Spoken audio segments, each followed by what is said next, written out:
The winter wind crawled across the quiet city streets, slipping through the cracks of closed shop doors and the tattered scarves of people rushing home.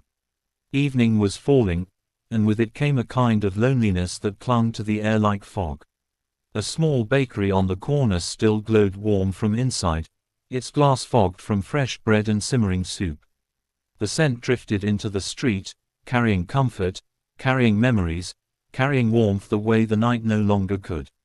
A woman stood outside the bakery window, her forehead almost touching the glass. Her coat was ripped at the sleeve, stitched several times with mismatched thread. Her shoes were muddy and worn, the soles peeling apart. Yet her eyes, tired, soft, full of quiet desperation, were what broke the heart the most. Inside, customers laughed and chatted as they sipped warm cocoa. Every sound inside seemed like an invitation the woman couldn't quite reach. She held something tightly in her hand, 3 coins. Cold, rusted, barely enough for a half ride on the bus, let alone food. Her stomach growled again. She pressed her lips together, swallowing the discomfort. She finally stepped inside. Warm air wrapped around her immediately. Someone smiled politely at her. Someone else looked away, but most eyes simply drifted past her, as if they weren't sure whether to acknowledge her existence at all. She approached the counter slowly. The cashier, a young woman with a tired smile, greeted her. "Yes, how can I help you?" The older woman placed the coins on the counter, her hand trembling. I would like 1 slice of bread. Just 1 slice, please." The cashier blinked. "A slice?" The woman nodded without lifting her eyes. "Yes, I don't need a whole loaf. Just a slice. I know the price. I just want something to eat tonight." The cashier looked at the coins. They weren't enough for even the smallest item on the menu. Not even close. Before she could respond, a deep, calm voice spoke behind the woman. "Excuse me," the voice said gently. "Did you say 1 slice of bread?" The woman froze. The cashier looked up and immediately straightened. "Sir." The man behind the woman was tall, well-dressed, and carried the weight of someone important without needing to announce it. He wore a dark coat dusted with snowflakes, his hair slightly messy from the wind. His gaze was warm, compassionate, curious. He was Ethan Hale, CEO of Hale Foods International, a single father, and a man who had known hunger once in his life. But the woman didn't know any of that. She turned slowly, embarrassed. I didn't mean to disturb anyone. I was just hungry," Ethan completed softly.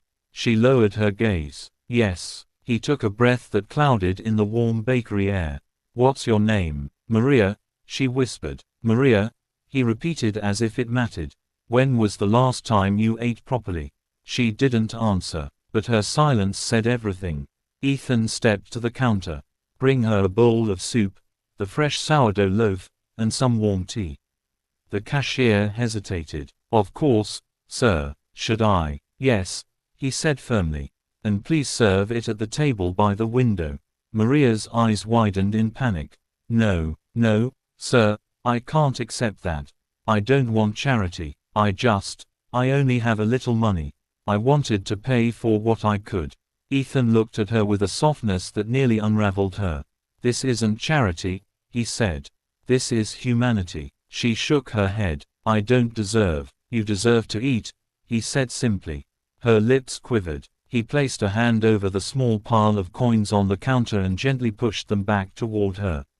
"Sit down, Maria. Eat first. Everything else can come later." Her throat tightened, tears pushing at the edges of her eyes. "Sir, why are you doing this?" "Because once," he said quietly, "someone did it for me." Maria stared at him as if his kindness was something she hadn't seen in years.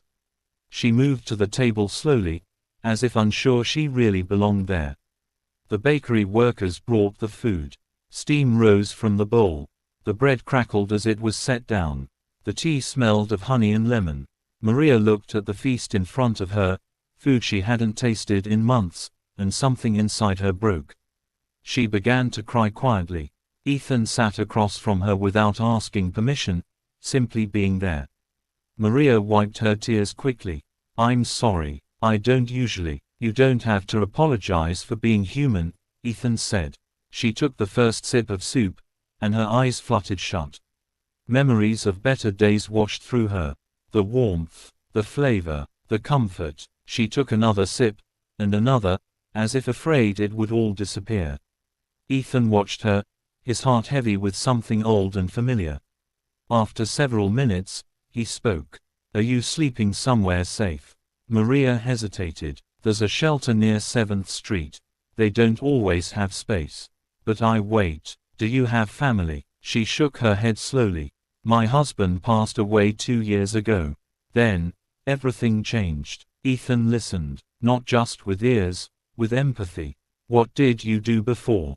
He asked softly. I was a seamstress, she said. I made dresses. I used to fix people's clothes.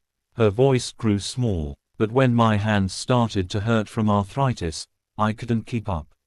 Ethan felt something tighten in his chest. His mother had been a seamstress once too. He leaned forward. Maria, would you let me help you? She stiffened. Sir, please, I'm grateful. Truly, but I don't want to be a burden. You're not a burden, Ethan replied. You're a person who deserves a second chance. She swallowed hard. Why me? Because you walked in here asking to pay for one slice of bread, he said. When others might have begged, or stolen, you tried to give what you had. That means something. Maria looked down, touched beyond words. Ethan continued, I run a company, and a foundation. We help people get back on their feet. Job training, housing support, medical assistance. Her breath hitched. You would do that for me? If you're willing, he said gently. Maria covered her mouth, tears flowing again. I don't know what to say. Just say you'll let yourself be helped, Ethan whispered. She nodded, unable to speak. Before anything more could be said, a young boy ran into the bakery, breathless and excited. Dad, Ethan turned. Hey, buddy. The boy hugged him tightly. I finished tutoring early. Ethan ruffled his son's hair. Good job, champ. The boy then noticed Maria at the table. Hi. Maria smiled softly. Hello, this is Maria, Ethan said. She's joining us for dinner. The boy grinned. Cool. Dad always helps people. He says that's how we make the world less sad. Ethan chuckled. Something like that. Maria watched the father and son with such tenderness that it made Ethan's chest ache. The rest of the meal passed gently. The bakery closed around them, but no one rushed them out. It felt like the world had slowed to allow this moment of connection. When they stepped outside, snow had begun to fall in soft flakes. Ethan offered his scarf to Maria. Keep it, it's warm. She shook her head. I can't. Please, he said. You'll need it tonight. She hugged it to her chest. Thank you. Ethan then handed her a small card. Come to this address tomorrow. Ask for me. We'll start with getting you a warm place to stay. Maria looked at the card, then at him. You saved my life tonight. No, Ethan said. You saved your own by walking in and refusing to give up. She felt a warmth she hadn't known in years. As she walked away, Ethan watched her disappear into the snowy night, but this time, she didn't look defeated. She looked hopeful. The next morning, Maria arrived at the foundation building. Nervous, cold, but determined. Ethan greeted her personally, handing her a warm coat, comfortable shoes, and a cup of tea. For the first time in months, she felt human again. Over the next weeks, the foundation placed her in temporary housing. Doctors treated her arthritis. She received counseling, warm meals, and new clothes. Slowly, she began to smile again. But the biggest miracle came when Ethan introduced her to the head of Hale Fashion, the company's clothing division. We need someone experienced with stitch work, he said. Someone with patience. Someone who cares. Would you consider working with us? Maria's jaw trembled. You mean, a job? A job? Ethan confirmed with a smile. Tears streamed down her cheeks. Yes, I will. She started in a small role, repairing clothing returns, adjusting sample dresses, helping with design fittings. Her hands were slow at first, but steady, skilled. She found herself remembering the woman she used to be. Months passed. Maria moved into a small apartment. She bought a second-hand sewing machine. She sent food to the same shelter where she had once waited in the cold. The bakery owner even invited her to visit anytime, free coffee included. But the moment that changed her life forever came one afternoon when Ethan stopped by her workspace. "How's it going, Maria?" he asked. She smiled. "Better than I ever dreamed." He held out a small envelope. "This is your official hire letter. Full-time, with benefits." Her hands shook as she opened it. "Sir, I don't know how to thank you." "You already have," Ethan said. "Watching you rebuild your life, that's the thanks." Maria didn't just get a job. She found purpose again. She found dignity. She found family in the co-workers who admired her resilience. She found hope where she thought hope had died. And 2 years later, she became the supervisor of her entire department.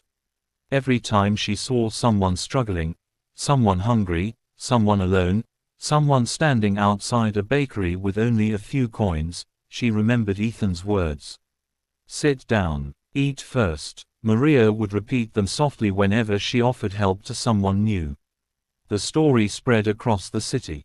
People talked about the CEO who fed a poor woman asking for one slice of bread. They talked about the woman who transformed her life with courage and grace. But Maria always said the same thing. "I was hungry for more than food. I was hungry for kindness. And someone finally fed that." She never forgot that night in the warm bakery. The soup, the bread, the scarf, the compassion. And Ethan never forgot the reminder that small acts of humanity could change an entire life, not through power, not through wealth, but through heart. Years later, when Maria walked into the bakery with her new staff to buy bread for a company event, the cashier recognized her instantly. "You look different," the cashier said warmly. Maria smiled with eyes full of gratitude. "I feel different." Snow fell outside once again. But this time, she was warm, she was safe, she was home, and the echo of that night, that simple miracle, lived on forever in every life she touched.